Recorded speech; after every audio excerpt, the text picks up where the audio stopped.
stiahnite si fotografie z môjho inzerátu. Alebo doneste klienta, dohodneme sa.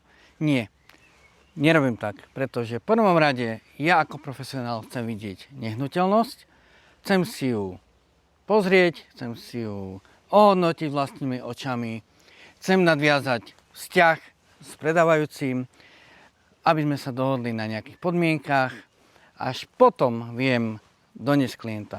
Ale stiahovať fotky z inzerátu určite nie, pretože ja som Peter Minarčík, som profesionálny maklér, pracujem pre profesionálnu firmu Branislav Čurej Reality, čiže jednoznačne tam bude profesionálny fotograf, homestaging, kvalitné videá, kvalitná propagácia. Až tak budem predávať nehnuteľnosť.